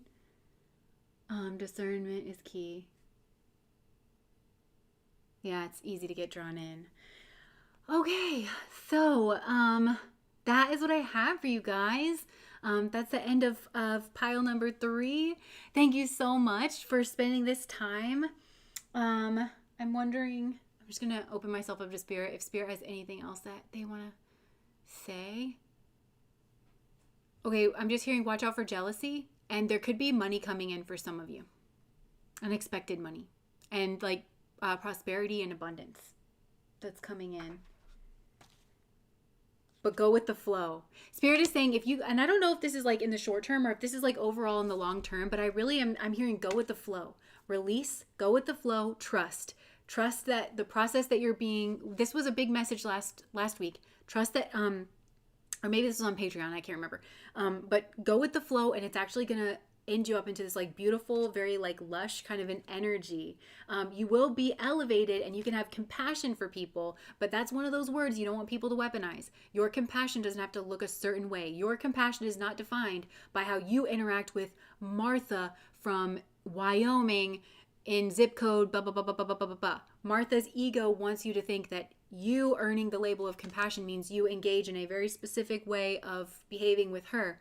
It's more of an energy. You have to manage your own energy overall. You get to choose, as everyone does, where and how you engage. And I feel like this is a group, pile number 3 especially, that you are very, you want to engage with everybody all the time. You want to be there for everybody all the time. That's that rescuer energy. That's how you get baited in to that rescuer victim persecutor dynamic. So it's okay for you to have compassion. I'm hearing you're a living example. Your mission is to be a living example, to show people what is possible, to know the way. You've done the work internally, and that's about to show. It's about to get birthed out into the world. So people are going to notice that there's a difference with you. They'll get curious. They'll ask you. That's true evangelism. You're not knocking down somebody's door. You're living it to where people can see the proof in the pudding. And people learn so much by just watching you. You don't have to, that's, so a big part of the healing energy that you bring in is being energy. It is that feminine energy of just, I am this way. And when people observe, just watching how you are in the world, that is what is healing for them. That's your spiritual mission. You're not called to actually be in that masculine energy of doing specific things all the time. It's a smaller part, you know, and you'll know when you feel like you need to interact in that masculine way. But it's really just a matter of you being. And I'm hearing a lot of you are bodhisattvas, like you are that bodhisattva energy where you do understand certain things. I'm hearing you've reached a level of mastery in certain things. So when you come down here and you have a spiritual mission for that, you are shining that light. But others have to do their own work. And others, especially when they're trapped in like an ego state, all they want is the results. So they're like, well, you do it. Well, you involve yourself so that I can speed up. Don't you care that I'm not getting the results? Don't you care? And it's like, of course I care, but you still have to do it yourself. I care so much that I would never take your journey away from you because I know what my own journey has done for me. You think that the benefit is the result and the benefit is the process. The benefit is the learning. The benefit is knowing from the inside out. That's what the real, true, actual benefit is. Yes, it ended me up in this certain result, you know, but it's not the focus. For people who are truly accomplished in this way, it's not the focus. The focus is actually becoming. It is being. And so try not to get baited into that energy of feeling like, and I'm hearing like the culture will bait you sometimes. It's not necessarily a person. It's like the culture, certain expectations. Okay, so I remember I was saying that you walk a path of divine destruction. Some of you are Shivites, like you are meant to kind of worship Shiva. So kind of one of the things in Hinduism, which Hinduism is not a real thing. It's a Western word that we kind of have lumped over religions in India, not every Hindu worships the same gods or energies or worships the same way, but they believe that there are certain gods or like aspects of God that are embodied that if you do connect with, that it will give you a boon. It will give you the most spiritual advancement, and you can become sponsored by these energies. And when people come alive, it's because they're really sponsored by energies. If you resonate with me, you probably do resonate a lot with Shiva. This is my guy. I worked with Shiv. And so that destroyer energy is because there's a lot that needed to be destroyed in my own life. I was really resisting that because I thought all destruction energy was bad energy, and it's not. It's exactly what I needed so that I wasn't constantly being choked out, so a lot had to go, a lot had to be destroyed. And I think for a lot of you, it's when you stand in this energy, there's a natural destruction process that goes on around your root system, that goes on around you, and you need this. And I'm hearing it's nothing you have to do. It's nothing you have to engage with other than to just keep being the light that you are. And when you're being this way and you don't get baited into acting or speaking, you can see more clearly because your energy isn't focused on doing these other things. That's what they need from you. They need you to not there's a war for your attention is what I'm getting. So like certain people are trying to get your attention, or they're trying to get you to say certain things or to involve with them. But when you pull back, your energy actually stays through observing, and there is an alchemical process. I think when you observe or when you see certain things, there's some kind of, on a karmic level, it shifts and changes the energy, and it naturally destroys a lot of things. And you've been through this process, I'm hearing, maybe several times over, but I think there is, for pile number 3, there was a certain energy that you had to say goodbye to. It was a very painful energy. You didn't want to do it. Maybe you felt like you were a bad person for doing it. But when you did, But when you finally reached the pinnacle, the ability to see that situation clearly and to know the way forward truly, it changed your karma. It destroyed the karma there. You saw something true that maybe you'd been avoiding because you wanted to believe the goodness in everybody. You wanted to believe that everybody had the same heart that you did and were motivated by the same things that you are motivated by. And when you recognize that, it hurt, but God is truth, okay? God isn't lovey-lovey peonies, rose bunches. God is truth. God is everything. God is this destructive energy. God is death. God is the pain of life too. All of it is God. It's like this whole process. So stay back, observe, and you'll notice that these things kind of naturally change. You don't know what to do? Fine. Pull back. Don't do. There's a law of permaculture that says when in doubt, do nothing. So when you do nothing, when you just kind of stay and pull back, it's because usually whatever you're trying to engage with, God, I'm hearing specifically God, wants that person to have to contemplate. They want you to watch that person wiggle around, see how they do it, watch them, and then it will naturally destroy itself. So you need to kind of allow life to work for you, allow the processes of life to work for you, and it's going to put you out into an immense abundance. And this abundance too, it's like you've struggled to grow into like your Empress energy, or maybe your ideas, or like putting yourself out in the world. You have struggled to grow because all of these cycles, this cycle that you're a process of, your way of interacting with the world, of feeling sorry for everybody, of getting involved when really you shouldn't. It's not wise to get involved, but you think that's the good thing, but really it's just because people mirror back. You're craving that fix of people telling you, oh, you're so good, oh, you're so kind, oh, you're so this, oh, you're so that. You want to be seen in that way, because instead of just knowing that you're a good person, and some people will see that and some people won't. And some people will intentionally try not to see it or convince other people that you're a bad person, Instead of you need to let that be. You need to get comfortable with that. That comes back to knowing who you are on the inside. You don't need to keep people's approval. Because I think that's what this ends up being. It's like you do certain things subconsciously because you're seeking that approval. You're seeking people to mirror back to you that you are a good person, instead of just knowing that you're a good person and that you are well-intentioned. Because it's the truth for pile number 3. It's the truth that you're well-intentioned. Again, it doesn't always mean that you're going to do the right things. But when you try to put that power onto somebody else, you are giving up your power in a sense, because somebody else gets to define whether or not you're good, instead of flipping it to where it's coming from the inside. And I feel like that's really what you're trying to snap into, this new way of behaving and operating in the world. It's like a different operating system. Also, that anxiety will start to naturally calm down. This is a long road with helping your anxiety kind of calm down. But the anxiety comes from the nervous system. We talk about this, the parasympathetic nervous system and the sympathetic nervous system. So you're primarily operating from that sympathetic nervous system, always trying to react, always trying to social smooth and make sure everybody's good and make sure everybody's calm, because then everybody's going to know that you're a good person and that you're well intentioned. You're performing your niceness, you're performing your good intentions, but you don't have to.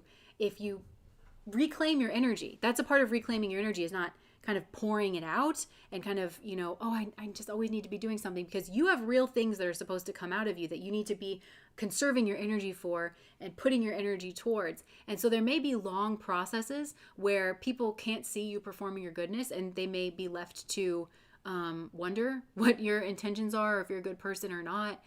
They may project all over you, and that makes you uncomfortable. But if you go through that process, a lot of those people will lose interest in you, or they'll leave you alone.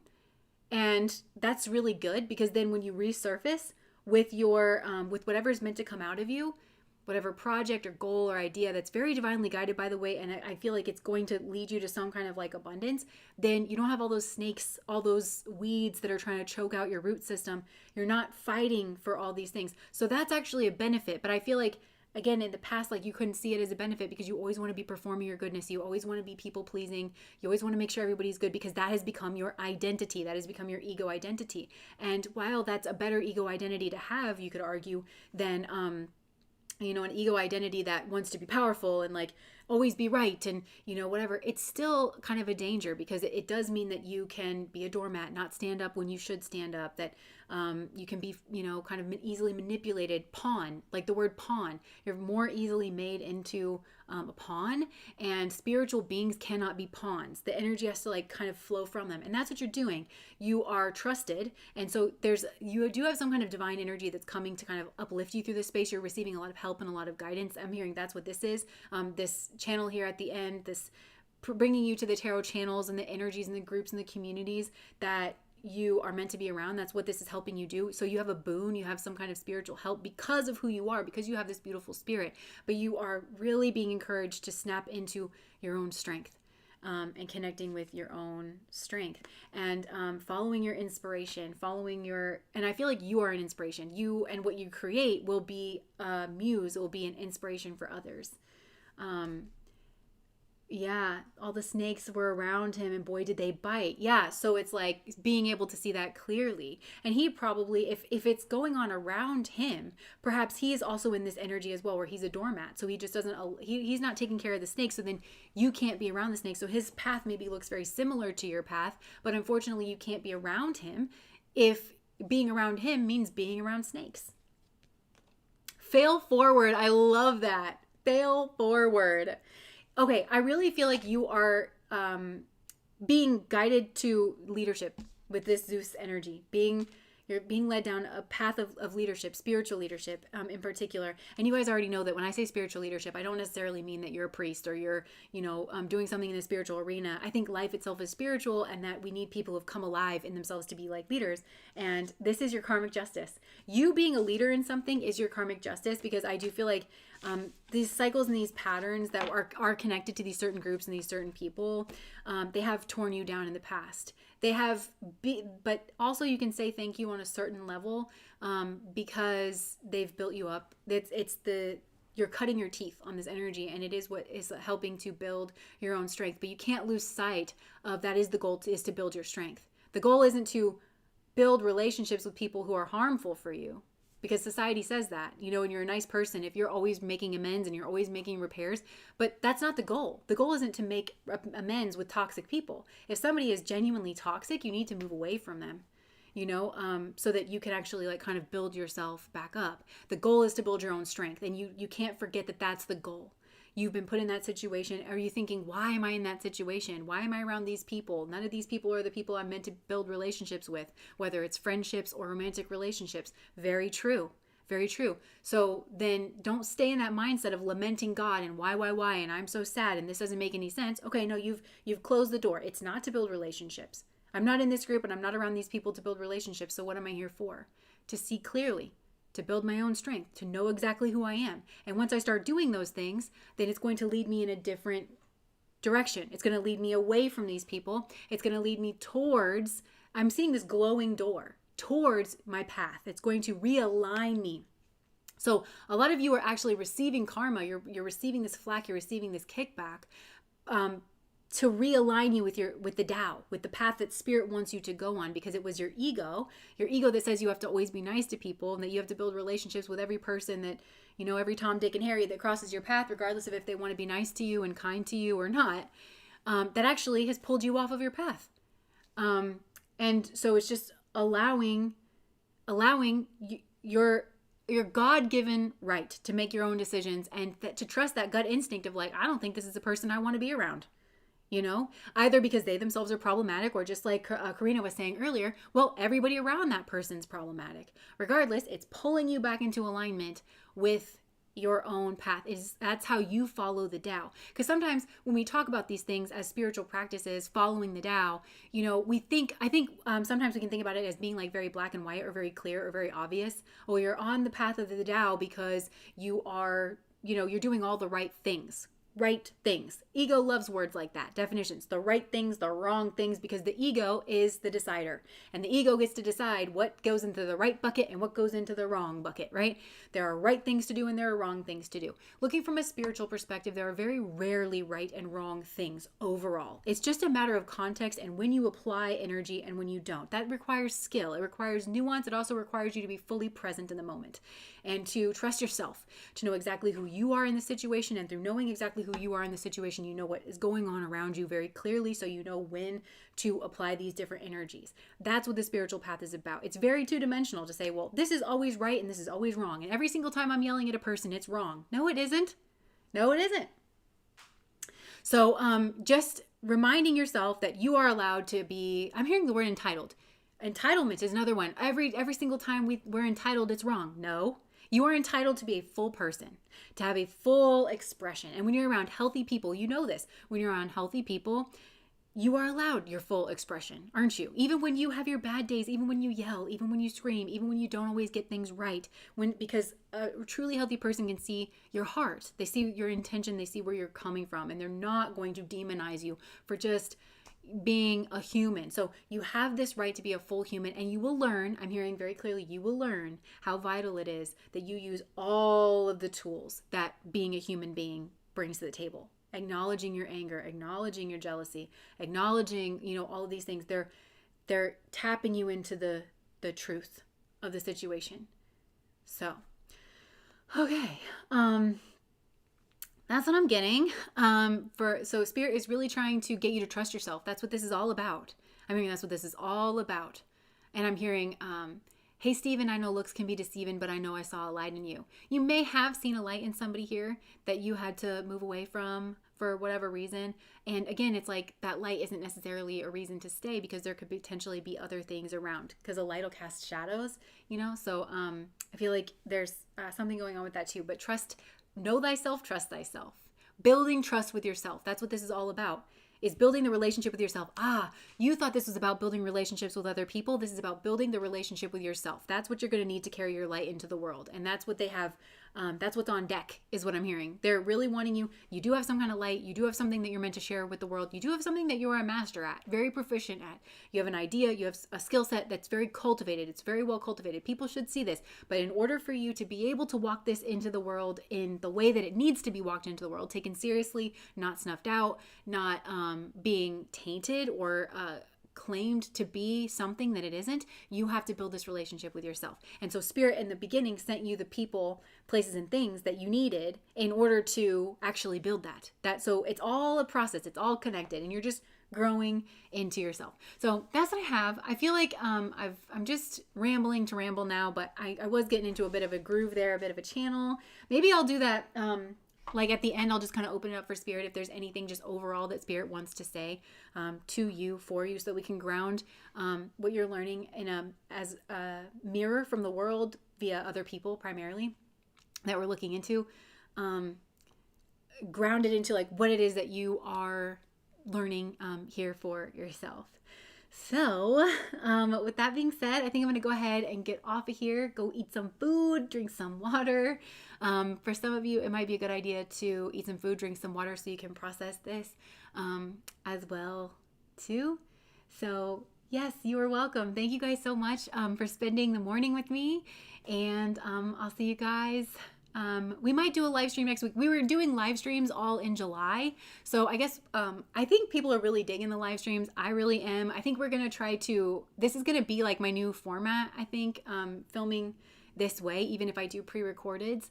So we're just trying to get that up and running. And for those of you on Patreon, we do have the personals that are getting up and running here very soon. We'll keep you guys updated on that. And yeah. So yeah, thank you guys for coming in. Okay, bye guys.